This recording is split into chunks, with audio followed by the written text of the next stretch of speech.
오늘 우리 말씀의 교제를 나누기 전에 이렇게 하나님 앞에 이렇게 입술로 한번 고백했으면 좋겠어요. 은혜로다, 은혜야. 우리 다 같이 하나님 앞에 이렇게 한번 고백합니다. 시작. 은혜로다, 은혜야.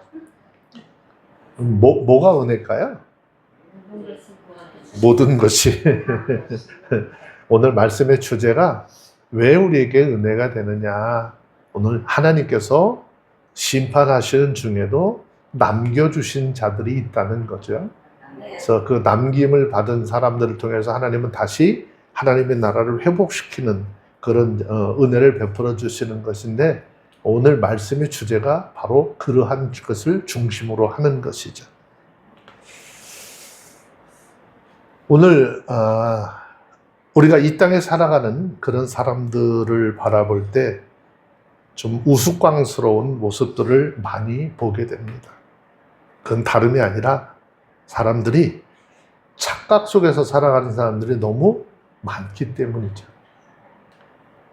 우리들의 삶의 주변을 이렇게 좀 돌아보면요, 무엇인가 조그만 일들을 이루어 놓았다라고 하면 거기에서 단번에 튀어나오는 것들이 있죠. 사람들이 대단해, 무슨 일을 한 게 대단해 그러면 거기서 대번에 튀어나오는 것이 있어요. 뭐라고 그러죠? 하나님께서 이만큼 했어 라고 하는 것이 아니라 내가 내 힘으로 이만큼 했다라고 이제 나타나기 시작을 합니다. 그리고 그것으로 자랑을 삼으면서 자기보다 작은 사람들을 무시하고 멸시하며 교만한 삶을 살아가게 됩니다. 하지만 우리가 생각을 해보아야 할 것은요, 모든 것을 이루는 과정에 하나님의 간섭하심과 하나님의 섭리가 있다라고 하는 것을 기억하시고, 모든 것을 이루고 누르게 하신 하나님께만 영광을 돌리는 우리의 삶이 되어주시길 바랍니다. 그럼에도 불구하고 우리 삶의 환경들을 돌아보면 많은 사람들이 자신이 이룬 일에 대해서 하나님 앞에 영광을 돌리기보다는 교만함의 극치를 보이는 사람들이 더 많음을 보면서 참 안타까움을 금할 길이 없습니다. 이것은 세상 사람들뿐만이 아니고 그리스도 예수 안에 있는 사람들에게도 동일하게 적용이 되는 말씀입니다. 오늘 본문에 등장하고 있는 아수르 왕도 마찬가지입니다. 아수르는 하나님께서 그 배후에서 어떻게 그렇게 그들 통해서 일하셨음을 깨닫지 못하고 자신의 힘으로, 자신의 능력으로 온 세계와 그에 속한 재물들을 손쉽게 얻었다라고 생각을 하면서 그 모든 것들이 자기의 힘, 자기의 능력이라고 해서 교만하고 자랑을 하죠. 이러한 교만을 이제 선지자 이사야는 참 어리석은 것이다 라고 비유를 해서 설명하고 있습니다. 지난 시간에 말씀을 드린 것처럼 그들을 도끼와 톱으로 비유를 했죠. 도끼와 톱은요, 집을 짓는데 굉장히 꼭 필요하고 유용한 도구죠. 근데 사람이 그 도끼와 톱을 사용하지 않으면 도끼나 톱 자체는 스스로는 아무것도 할 수 없는 것이죠. 사람의 손에 붙잡혀서 사람의 손에 들려서 어떤 것을 행하기 전에는 아무 쓸모없는 그런 도구에 불과한 것이죠. 만약에 토끼와 톱이 정반대로 자기들이 사람을 움직이고 있다라는 생각을 한다면 얼마나 좀 우스꽝스러운 일일까요? 이것이 곧 이사야 선지자를 통해서 비유로 설명하고 있는 아수르 왕의 모습을 설명하는 것입니다. 역사적으로 아수르는 하나님의 심판의 도구로 사용이 되면서 자신이 하나님을 움직이고 있다라고 착각했다는 거예요. 그래서 하나님께서 이사야서 10장에서 아수르의 교만에 대해서 심판하시겠다라고 하시는 하나님의 강력한 경고로 시작을 했습니다. 아수르는 하나님의 도구로 사용을 받았지만 자신들이 스스로 강하고 위대하다고 착각을 해서 하나님을 대적했기 때문이죠. 우리들이 깨달아야 할 것은요, 하나님께서 사용하시는 도구라 할지라도 교만하면 반드시 심판의 대상이 된다는 사실을 깨달아 알아야 하는 것입니다. 그렇게 하나님은 뒤로 하고 자신의 힘과 능력을 자랑하던 아수르라고 하는 나라, 그들의 삶의 결과는 무엇일까요? 자, 16절의 말씀해 보시니까 뭐라고 그랬죠? 16절의 말씀을 보시면은요, 그러므로 주 만군의 여호와께서 살찐 자로 파리하게 하시고 어떻게? 그 영화의 아래에 불 붙는 것 같이 맹렬히 타게 하실 것이다 라고 그랬어요. 이 말씀은 하나님께서 아주 교만한 이 아수르를 심판하실 것을 선언하는 말씀입니다. 여기서 살찐 자라고 하는 것은 누구를 뜻하느냐? 이 당시에 강대국이었던 아수르 왕과 그의 근대를 비유해서 설명하는 것입니다. 아수르는요, 스스로의 힘과 지혜를 자랑하면서 하나님 앞에 너무나 교만하게 행했습니다. 그러나 머지않아 하나님께서 그들의 힘과 번영을 약하게 하시고 쇠약하게 만들 것이다 라는 이야기입니다. 그리고 그 영화 아래 불이 붙는 것 같이 맹렬히 타게 하실 것이다 라고 했습니다. 자, 이 말씀은 아수르의 영광과 부유함이 마치 불에 타는 것처럼 어떻게 해요? 철저히 파멸되게 할 것이라는 사실을 비유적으로 표현을 한 것이죠. 이 말은 하나님의 공의로운 심판이 아수르에게 강력하게 임할 것이다. 그 하나님의 심판이 임하는 그날에는 세상적으로 세계에서 유명하고 강대한 힘을 가졌다 할지라도 하나도 흔적 없이 다 사라져버리고 말 것이다 라는 것입니다. 정리를 해보면 이 말씀은 아무리 강력한 군대를 가진 자들이라 할지라도, 권세를 가진 자들이라 할지라도 하나님 앞에서 교만하면 철저하게 파멸될 것이고, 모든 권세와 능력이 궁극적으로 하나님께 속해 있다라고 하는 메시지를 담고 있는 것입니다. 이 시대를 살아가는 수많은 사람들, 그냥 세상 사람들뿐만 아니라 예수를 믿는 그리스도인들에게도 주시는 강력한 하나님의 메시지인 것이죠. 자, 우리는 하나님 앞에서 깨달아야 될 것이 있죠. 인생들의 삶을 인도하시는 빛이 되시는 하나님, 그 하나님 앞에서 우리의 교만한 삶을 살게 되면 그 하나님은 빛으로만 역사하는 것이 아니라 심판의 불이 되기도 하신다는 것을 기억하라라는 것입니다. 자, 17절에 있는 말씀 봅니다. 이사야서 10장 17절 읽습니다. 시작. 이스라엘의 빛은 불이요 그 거룩한 자는 빛이라 하루 사이에 그의 한국과 진료가 소멸되며. 자, 여기서 이스라엘의 빛과 거룩한 자는 하나님을 의미하는 것이고, 불과 불꽃은요 하나님의 심판의 능력을 설명하는 말입니다. 그러므로 이 말씀을 통해서 무엇을 말씀하시려고 하느냐 살펴보면, 하나님의 뜻을 모르고 아주 자신에게 생겨난 힘으로 인해서 교만하게 행했어요. 내 손 앞에서 살 자가 없어, 내 권세 앞에 엎드리지 않을 자가 없어 했던 이 아수르에 대해서 하나님께서 이렇게 심판하시겠다라고 선언을 하고 있습니다. 이제 하나님 앞에서 자신의 힘과 세력을 믿고 아주 교만하게 행동하던 아수르에게 하나님께서 그들이 자랑하는 모든 것 다 태워버리시는 심판의 불이요 불꽃이 될 것이다 라고 말씀하고 있는 것입니다. 여러분, 나무에 불이 붙으면요 그 불이 그 나무를 다 태워버려요. 남는 것은 재만 남습니다. 하나님께서 아수르를 순식간에 심판의 불로 태워버려서 소멸시켜버리고 흔적조차도 남기지 않도록 하시겠다라고 하는 경고인 것입니다.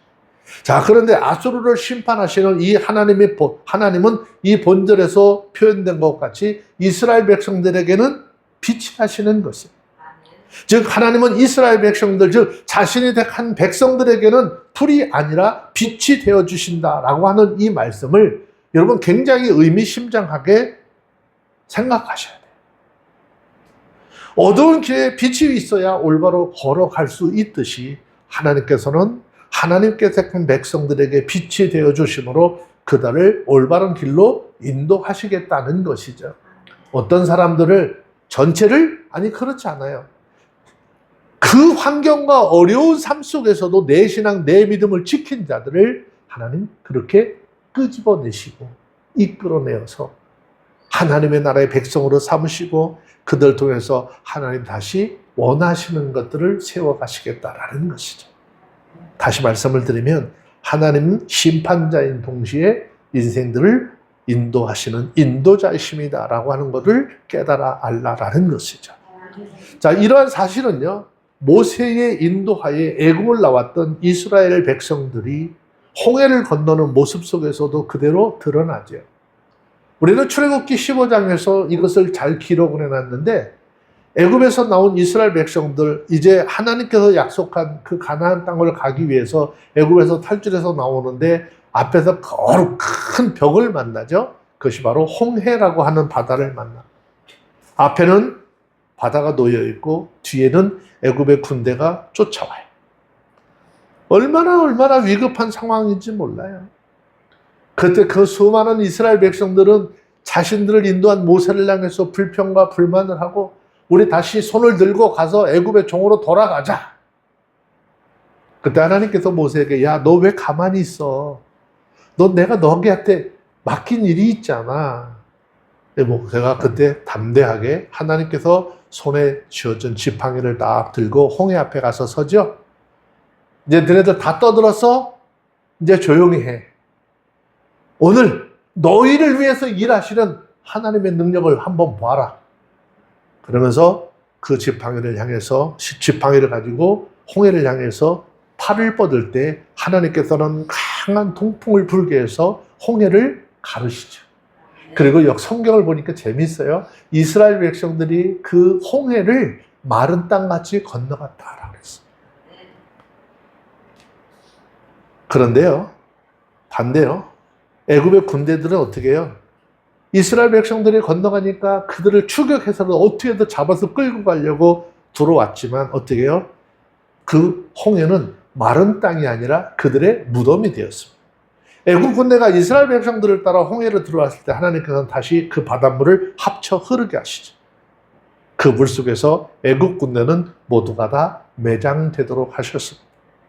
하나님께서는 홍해 바다에서 이스라엘 백성들에게 빛이 되어서 갈 길을 인도해 주셨지만, 하나님을 대적하고 하나님을 따르지 않았던 애굽 군대는 태우는 불, 심판의 불이 되어서 그들을 모두 수장시켜버리고 맙니다.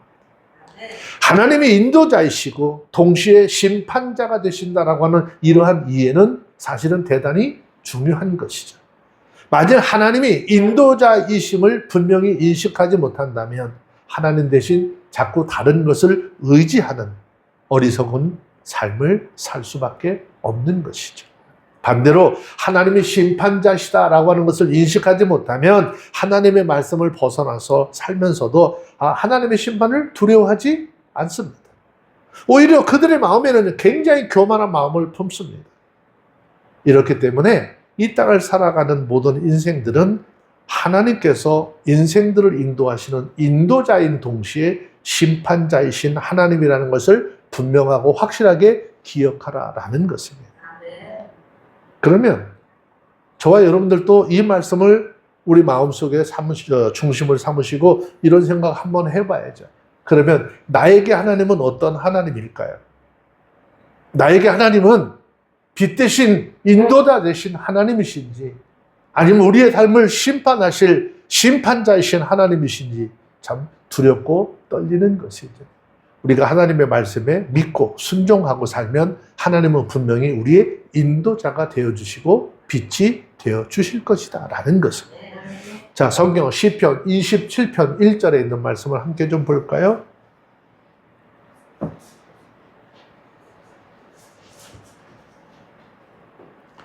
시편 27편 1절 함께 볼까요? 찾으셨으면 함께 읽습니다. 시작. 여호와는 나의 빛이요 나의 구원이시니 내가 누구를 두려워하리요. 여호와는 내 생명의 능력이시니 내가 누구를 무서워하리요. 그랬어요. 하나님이 우리에게 생명의 빛이 되시고 우리의 구원자가 되시니 그 만군의 주 여호와 하나님, 세상의 모든 것을 치리하시는 주권자이신 그 하나님이 나의 아버지가 되시고 나의 인도자가 되시니 내가 무엇을 두려워하겠느냐라는 거예요. 그 하나님이 내 생명의 능력이에요. 무엇도 무서워하지 않겠다라는 것입니다. 그러므로 하나님의 인도하심을 순종하고 잘 따름으로 내 삶을 태우는 불의 심판이 아닌 빛대신 하나님의 인도함을 받아 영원한 생명을 얻고 영원한 생명을 가지고 들어가는 그 영원한 천국, 즉 축복의 자리에 함께 서는 저와 여러분들이 다 되어주시기를 주의 이름으로 축원합니다. 자, 하나님은 이제 18절 말씀에 보시면 아수르에 대한 심판을 다시 한번 강조하고 있는데요. 한번 좀 봅니다. 시작. 기름진 밭의 영광이 전부 소멸되리니 병인이 점점 쇠약하여 감 같을 것이라 그랬어요. 여기서 말하는 그라고 하는 단어는 누구를 지칭하는 것이냐? 하나님 앞에 교만했던 아수르의 왕을 얘기하는 것이에요. 하나님께서 그 나라를 강대하고 세계 참 큰 나라가 되게 하셨는데 교만했던 그 나라를 다스렸던 왕에게 하는 이야기입니다. 그리고 숲과 기름진 밭의 영광이라고 하는 말은 아수르라고 하는 나라가 그 당시에 얼마나 굉장히 부유한 나라였고 군사적으로도 막강한 군사력을 가지고 있었던 나라며 또 그 백성들의 삶은 물질적인 풍요로움과 번영이 얼마나 대단했던가 그들의 자랑하던 뭔가 모든 힘과 위세를 지금 이렇게 상징하는 것을 두 가지로 설명했어요. 그런데 하나님께서 이 모든 것을 어떻게 하시겠다는 거예요? 철저하게 파괴하시고 없애버리시겠다라는 것입니다. 마치 울창하고 아름다웠던 숲이 불타서 다 사라지는 것과 같은 이유로 비유를 했어요. 또 병자가 점점 쇠약하여 감 같을 것이라.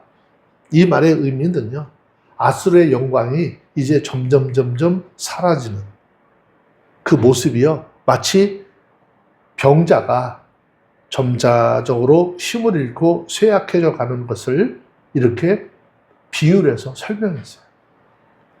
참 질병에 걸려서 어떻게 해요? 고치지 못할 질병에 걸린 사람들은 자꾸 나날이 회복될 수 있는 환경이 없죠.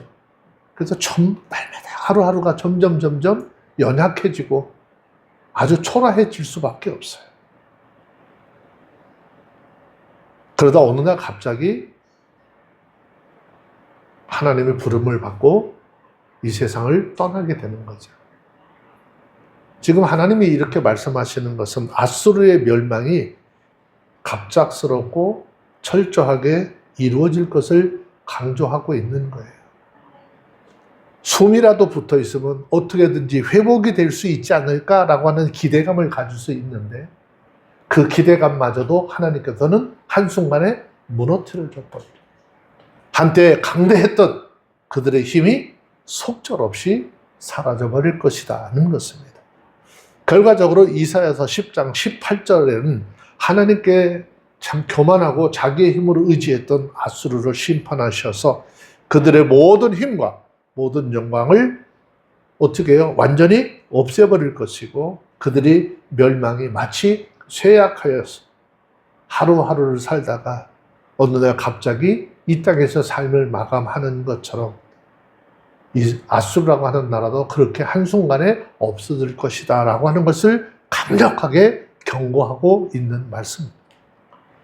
이것은 또한 하나님의 백성들을 괴롭혔던 강대국에 대한 하나님의 주권적인 심판과 구원을 보여주는 구속자적인 입장에서 보면 이런 의미도 이 속에 포함이 되어져 있습니다. 자, 그러면서 19절에 있는 말씀 볼게요. 읽습니다. 시작. 그 산림에 남은 나무의 수가 있어요. 아이라도 이 되살 수 있으리라. 자, 이 말씀도 하나님의 심판으로 인해서 아수르의 군대와 세력이 극도로 약화될 것이다 라고 하는 것을 예언하는 귀절입니다. 이 당시 북이스라엘 백성들을 징벌하기 위해서 하나님께서 사용하셨던 도구가 아수르잖아요. 근데 그 아수르가 스스로 교만해서 하나님을 대적하고 자신들의 힘을 자랑하자 결국 하나님이 심판을 받아서 멸망하게 될 것이다 라는 것이에요. 여러분, 우리가 세계사 역사를 이렇게 좀 살펴보면 마지막 때 로마라고 하는 나라가 굉장히 강한 나라였었잖아요. 로마가 온 나라를 다 어떻게 통치하다시피 했잖아요. 그래서 옛날에 생겨난 말이 모든 길은 로마로 통한다는 얘기가 있었잖아요. 그랬던 그 나라가 어떻게 해요? 지금은 아주 작은 인구를 가지고 살아가는 유럽 안에 조그마한 나라로서의 그 위치를 가지고 있는데 그들은 지금도 아직도 꿈을 꾸고 있는 것이 있죠. 뭘 통해서? 종교를 통해서 세계를 지배하고자 하는 야욕을 끊임없이 행하고 있는 것이죠. 그래서 교황이라고 하는 제도를 그래서 만들었어요. 지난번에 한번 말씀드렸잖아요. 교황이라고 하는 사람이 어느 나라에 방문을 하게 되면 비행기에서 내리자마자 바로 어디에 입을 맞춘다 그랬죠? 땅에 입을 맞추는 거예요. 땅에 입을 맞추는 뭐죠? 이 땅도 누구의 땅? 우리가 통치하는 땅이야 라고 하는 개념을 갖고 있죠. 영국이라고 하는 나라도 기독교가 아주 굉장히 왕성하게 활동을 하고 정말 영국의 왕들도 제사장들이 선택을 하고 세울 정도의 막강한 힘을 가지고 있었던 나라였었죠. 영국도 똑같은 나라. 영국이 지배했던 나라는 세계적으로 어마어마했어요. 그래서 영국이라고 하는 나라에 대해서는 해가 지지 않는 나라라고 하는 이름을 가지고 있어요. 이러한 사실은 영국 쪽에만 있었던 것이 아니고 일단 우리 동남아시아 쪽에 보면 과거에 몽골이라고 하는 그 나라가 있었습니다. 몽골이 세계를 통일하고 지배를 할 때는 대단한 세력을 가지고 있었어요. 근데 지금은 너무 인원이 좀 작은, 땅은 무지하게 넓어요. 땅은 너무 큰데 작아요. 몽골, 내몽골 이렇게 아마 두 군데로 좀 나누어졌을 거예요. 근데 지금 몽골에는 인구가 제가 알기로 한 300 몇십만 정도 되는 것 같고 내몽골 쪽에도 아마 한 300만 정도 되나요? 내몽골 쪽에도 한 300만. 그래서 몽골이라고 하는 나라 전체 인구는요, 한 600 몇십만 정도 되는 걸로 알고 있어요. 근데 내몽골하고 몽골하고는 또 달라요. 같은 민족이긴 하지만은 또 달라요. 이런 삶을 살고 있는 것이 삶의 현실이에요.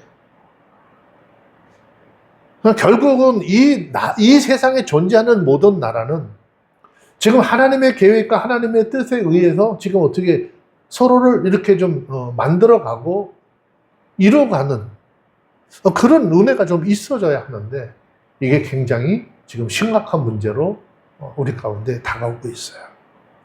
자, 19절에 있는 말씀 보세요. 조금 아까 제가 여러분들에게 지금 설명했던 내용들이 지금 이 19절의 말씀과 동일한 이야기 한번 봅시다. 시작. 그 삶의 남은 나라에 수라를 심하여 아이라는 일이 네, 심판의 결과가 뭐냐? 삼림의 남은 나무가 수가 희소하여 아이라도 능히 계수할 수 있으리라. 이제 여기서 말하는 삼림이라고 하는 것은요, 앞에서 말씀드렸던 것처럼 아수르라고 하는 나라의 군대와 세력을 상징하는 것이고요. 남은 나무가 수가 희소하여 아이라도 능히 계수할 수 있다라고 하는 것은 그렇게 막강했던 아수르의 군력이 이제는 너무나 어떻게 다 파괴가 되어서 남아있는 병력이나 세력이 거의 없을 정도로 미미해질 것이다 라고 하는 것을 비유적으로 설명을 하고 있어요. 오늘 지금 저와 여러분들이 읽었던 19절 말씀을 통해서 하나님 지금 말씀하시고자 하는 게 뭘까요? 세상에 아무리 강력한 세력이라도 하나님의 주권을 거스르게 되면 교만하면 결국은 어떻게 멸망에 이르게 된다는 메시지를 담고 있는 거예요. 또 하나님께서 하나님의 백성을 징계하기 위해서 이방 나라들을 사용하시지만 그 이방 나라가 교만해지면 또한 심판하시겠다라고 하는 것을 하나님의 공의로운 속성을 우리 가운데 보여주고 있는 것입니다. 자, 우리가 잘 생각해야 될 거 하나 있어요. 우리가 삶 속에 조금 힘들고 어려운 일이 생겨나는 것, 우리를 징계한다라고 하는데 이 목적은요, 우리 그리스도인들을 멸망시킬 목적이 아니에요. 잃어버렸던 신앙을 회복시키고자 하는 하나님의 은혜라는 거예요. 자, 한번 봅시다. 이사야서 10장 20절부터 24절까지 한꺼번에 같이 읽습니다. 시작. 그날에 이스라엘 남자와 야곱 족속의 가난한 자들이 다시는 자기를 지킨 자를 외치 아니하고 이스라엘의 거룩하신 자 여호와를 지키시기 바라리니 남은 자 곧 야곱의 남은 자가 능하신 하나님께로 돌아올 것이라. 이스라엘이여 내 백성이 바다의 모래 같을지라도 남은 자만 돌아오리니 넘치는 공의로 회멸이 작정되었음이라. 이미 작정되었은즉 주 만군의 여호와께서 온 세계 중에 끝까지 행하시리라. 주 만군의 여호와께서 가라사대 시온에 거한 나의 백성아, 아수르 사람이 애굽을 본받아 막대기로 너를 때리며 몽둥이를 들어 너를 칠지라도 그를 두려워 말라. 자, 10장 20절에 그 날이라고 하는 표현을 했어요. 여기서 말하는 그 날은 어떤 날입니까? 아수르가 하나님으로부터 심판을 받는 때를 말하는 그때가 아니에요. 그때를 말하는 것이고, 여기 이스라엘의 남은 자와 야곱의 피한 자들은요, 아수르가 침략을 했을 때 그 속에서 살아남은 유대 백성들을 의미하는 것이죠. 즉 하나님께서는 남유다 백성들을 아수르를 통해서 징계하셨지만 그것은 뭐죠? 선민을 완전히 멸하기 위한 것이 아니라, 그리고 이어서 하나님께서는 선민을 왜 징계하셨는지 설명하고 있는 거예요. 하나님께서 택한 백성들을 왜 징계하셨는지, 그것은 그들로 여호와를 진실하게 의지하게 하는 것이에요. 그리고 능하신 하나님께로 돌아오도록 하기 위한 것이다 라고 말씀을 하고 있습니다. 하나님께서 이와 같은 목적을 위해서 하나님의 백성을 징계하시는 것이죠. 자, 요한계시록 3장 19절에 있는 말씀을 잠깐 볼까요? 요한계시록 3장 19절.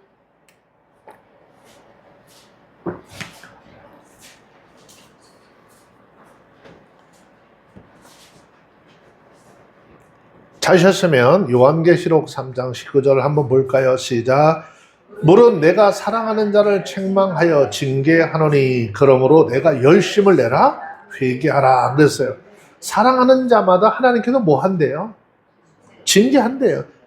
집에서도 자녀들을 내 자녀이기 때문에, 사랑이기 때문에 자꾸 잔소리하는 거지, 나하고 문제가 없는 애들이라면은, 뭐 관계가 없는 애라면 잔소리할 필요가 없는 것이죠.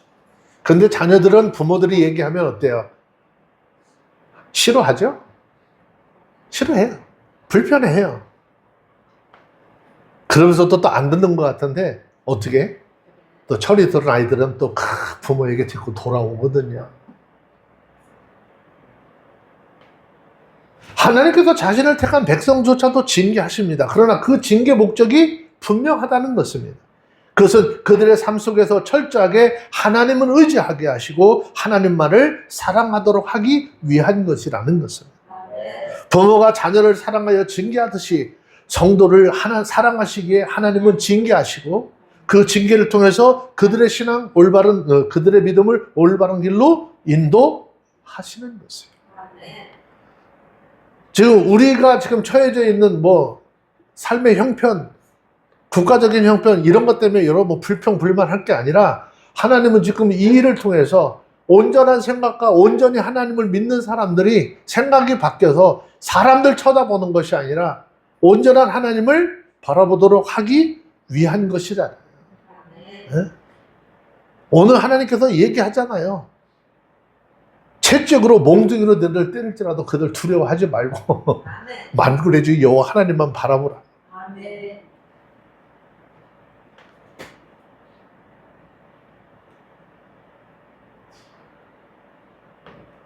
하나님의 징계의 목적을 저와 여러분들은 분명히 깨달아야 돼요. 그래서 그 징계를 통해서 더욱 하나님을 사랑하고 의지하게 되는 복된 하나님의 사람들이 다 되어주시기를 주의 이름으로 축원합니다.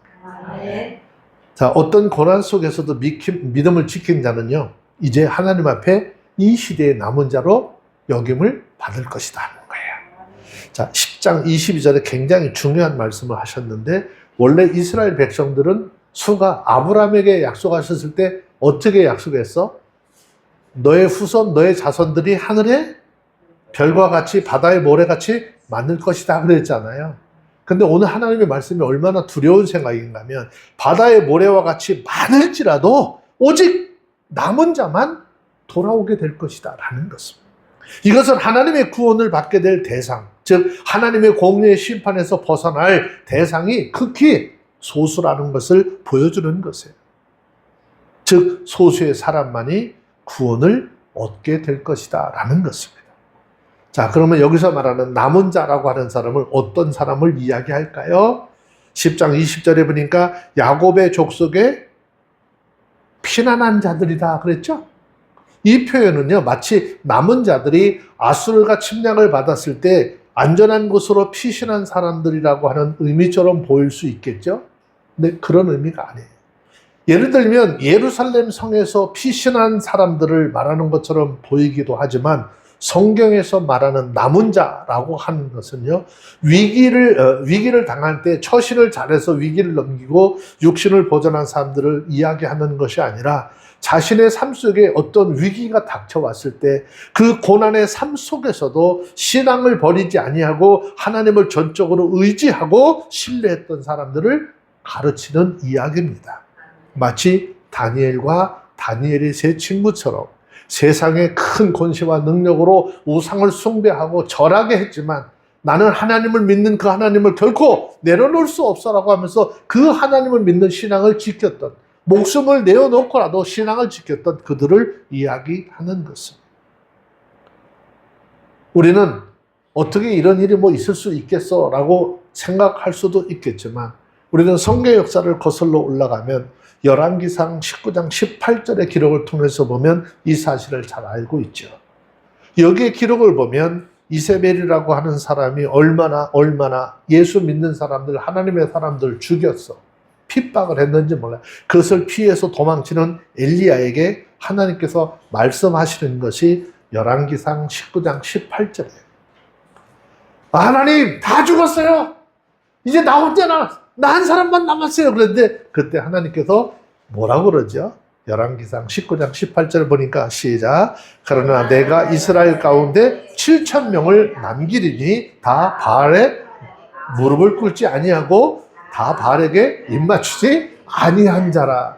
그러니까 우리가 지금 착각 속에 빠져 사는 거야. 우리는 우리 스스로만 나만 그럴 줄 알았지만 하나님은 지금 어떻게 해요? 그렇게 거룩한 이단 사상에 빠지지 아니하고 온전한 믿음을 지키고자 하는 이런 사람들을 어떻게 남겨놨대요? 남겨두겠다는 거예요. 에? 남기리니 아직 남겨놓은 것이 아니라 남겨놓으시겠다는 거잖아요. 다시 말해서 온 북이스라엘 사람들이 다 헛된 우상 숭배, 바알을 숭배할 때 하나님에 대한 신앙과 정절을 지킨 사람들이 있다는 거예요. 이 땅에 아무리 이단 사설이 강력하고 이단 사상들이 우리를 괴롭힌다 할지라도 떠나지 않는 거예요. 이곳이 하나님의 말씀의 셈이라고 한다면 이 말씀의 셈을 떠나지 않는 것이에요. 성경에서 말하는 남은 자라고 하는 것은 어떤 힘들고 어려운 환난 때 피신을 잘한 사람이 아니라 온 나라가 심하게 부패한 상황 속에 온 나라가 신앙적으로 사람들이 다 어떻게 해요? 우상을 숭배하는 자리에 빠지게 한다 할지라도 하나님을 의지하고 믿음대로 살려고 하는 사람들이 남아있는 자들이라 하는 거예요. 다시 말씀을 드리면 어떤 역경과 고난 속에서도 불의와 타협하지 아니하고 하나님에 대한 신앙을 버리지 않고 자기의 신앙, 자기의 믿음을 지킨 사람들을 곧 남은 자들이라고 하는 것입니다. 그리고 하나님께서는 이와 같은 믿음을 지킨 자들을 환난 가운데서 보호하시고 남겨두셨다가 구원하시겠다는 것입니다. 그러면 오늘 이 시대를 살아가는, 이 땅에 살아가는 사람들 남은 자 누구일까요? 누가 하나님의 최후의 심판 때에 남은 자가 되어서 하나님으로부터 보호와 구원을 받을 수 있을까? 우리는 흔히 교회에 속한 모든 사람들이 남은 자라고 생각하기 쉽지요. 물론 전혀 틀린 말은 아닙니다. 교회에 속한 성도들은 분명히 남은 자들이라고 할 수도 있겠지요. 그러나 교회 안에 속해 있다라고 해서 교회를 다닌다고 해서 다 남은 자들일까? 그렇지 않다는 것이 성경에서 우리에게 말씀하고 있는 것입니다. 구약의 이스라엘 백성들은 열방 가운데서 하나님 앞에 택함받은 자들로서 남은 자들이라고 할 수가 있었겠지요. 그런데 이스라엘 백성들 가운데 하나님께 버림받은 자들이 너무나 많이 있었어요. 여러분 잘 생각하셔야 될 것은 출애굽했었던 이스라엘 백성들 가운데 남녀, 노소 전부 다 합쳐서 나올 때 60만 명이 나왔다는데 거기는 여자들과 아이들과 미성년자들의 수는 거기 숫자에 들어가지 않았어요. 그러니 전체적으로 학자들은 한 200만 명 정도가 나왔다고 보는 거예요.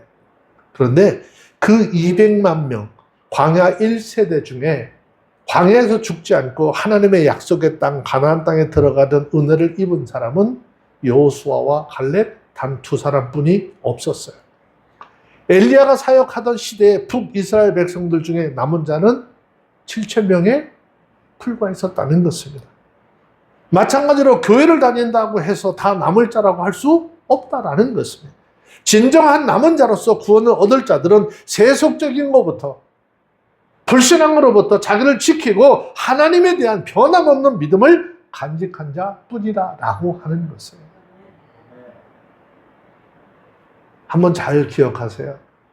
아, 우리 목사님은 또 공할 치려고 그러나? 아니에요. 예수님께서 사역할 당시에 그 시대에도 구원에 대한 그런 관심을 가지고 있는 사람들이 많이 있었어요. 자, 누가복음 13장 꼭 찾아보세요. 누가복음 13장 23절, 24절.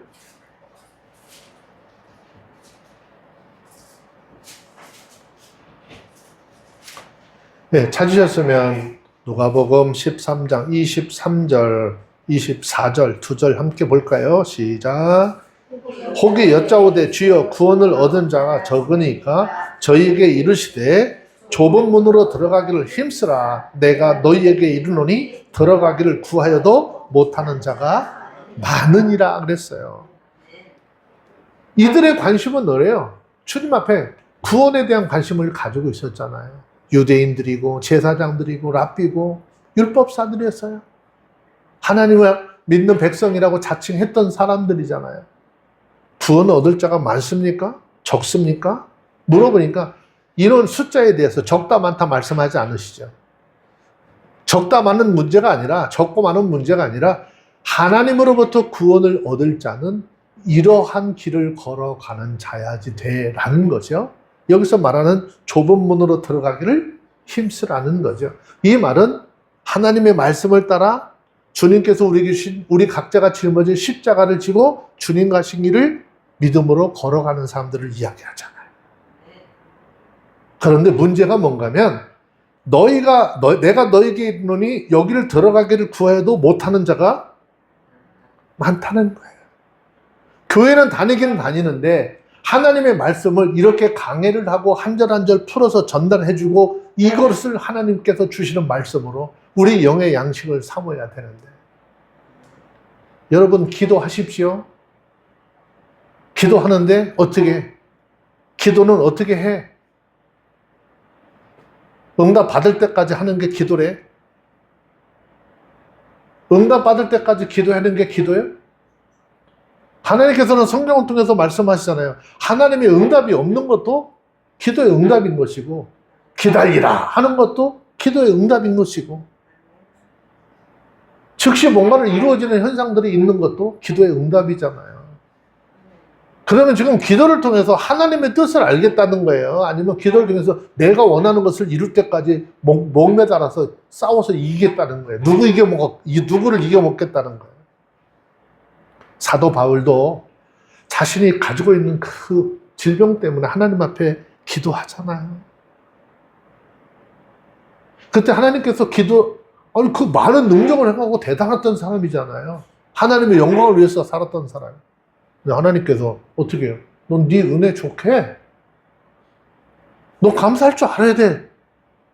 성경을 보세요. 바울이 그거 가지고 그 다음에 기도 또 했나 안 했나? 안 했어요. 깨달은 게 뭐야? 아, 내가 약할 때 강함이라는 거 깨달았다는 거잖아요. 무슨 얘기야? 아, 내가 약하니까 내 힘으로 뭘 사역하는 것이 아니라 누굴 더 의지해? 하나님을 더 의지하잖아요. 아, 그러니까 내가 약할 때 하나님을 의지하니까 하나님의 영광을 더 귀하게 드러낼 수 있는 내 사역이야 라고 고백하는 거죠. 여러분, 우리의 삶 속에 뭔가 좀 연약함이 있어요? 그 하나님께서 그 하나님을 의지하는 것을 최우선으로 삼으라는 것을 기억하셔야 돼요. 하나님을 의지하는 것이 아니라 자꾸 세상 것, 권력 이런 걸 의지해서 살지 말라라고 하는 거죠. 좁은 문으로 들어가기를 힘쓰라. 내가 너에게 이르노니 그러나 여기를 들어가기를 어떻게 구하여도 못 가는 자가 많을 것이다. 이 말씀을 통해서 저와 여러분들이 오늘 우리의 모습들을 좀 돌아보는 그런 은혜 시간이 되었으면 좋겠습니다. 여러분, 교회 다니고 소위 성도라고 불리우지만 참다운 신앙을 가지고 말씀을 지키고 있는지 우리 스스로 어떻게 성찰해 봐야 하는 것이죠. 그리고 바알에게 무릎을 꿇지 않고 입맞추지 않았던 7,000명의 남은 사람들과 같이 또 아수르라고 하는 침략 앞에서 전적으로 하나님을 의지했던 자들과 같이 오직 하나님을 도모로 삼고 하나님을 피난처로 삼아서 주님이 오시는 그날 이 땅에 남은 자로서 온전한 구원의 은혜를 받는 저와 여러분들이 다 되어주시길 바랍니다. 날마다 하는 말씀이 있어요. 구원은요, 어떤 교회 다닌다고 구원받는 것이 아니라 하나님의 말씀으로 내 신앙과 내 믿음이 하나님과 1대1의 관계 속에서 누가 인정하면 하나님이 인정해야 되는 거예요. 하나님이 인정하시면, 하나님이 내 믿음을 인정하시면 세상 사람들이 우리를 별소리를 다 한다 할지라도 우리는 하나님의 나라에 들어갈 수 있는 것이죠. 세상 살다 보면 불편한 것들 중에 하나가 뭔가 하면 뭔가 내 삶에 내가 좀 부족하다 그러면 뭐 조금 괜찮은 것 같은 사람들이 얼마나 괴롭게 하는지 몰라요. 하나를 봤을 때 어때요? 똑같아. 다를 거 하나도 없어. 제가 얘기했잖아요. 손가락, 이거 원래 얘기하죠? 너 제발 좀 누굴 향해서 이렇게 손가락질 하지 말라고. 내가 누구를 향해서 손가락질 하면 나 보지 않는 곳에서 몇 사람이, 나 보지 않는 곳에서 세 사람이 내 욕한다니까. 그럼 내가 한 사람만 하면 괜찮아. 두 사람 하면 나한테 6사람이 지금 보이지 않는 곳에서 욕하고 있어. 우리는 날마다 피해보고 손해보는 것 같죠? 아니요. 하나님이 위로하시고요. 하나님이 다 나중에 다 갚아주시고 행하실 거예요. 저와 여러분들이 오직 사람 바라보지 마시고요. 하나님만 바라보시면서 믿음으로 살아가는 저와 여러분들이 다 되어주시기를 주의 이름으로 축원합니다. 기도하겠습니다. 할렐루야. 심판 중에서도 은혜를 베푸시고자 하는 하나님, 이 마지막 때에 저희들 주님 앞에 간절히 바라고 원하기는 주님이 인정하는 신앙의 남은 자로서 남게 하시고 우리의 삶의 현장 속에서 주님만을 의지하며 살게 하여 주옵소서. 세상에서 무엇을 조금 가지고 성공했다 할지라도 교만이 아닌 하나님의 뜻 앞에 순복하는 삶이 되게 하시고 어떤 우리의 신앙, 우리의 삶의 흔들림 속에서도 주님만 바라보는 믿음의 사람들의 삶이 되게 하여 주시옵기를 우리 주 예수 그리스도의 이름으로 기도합니다. 아멘.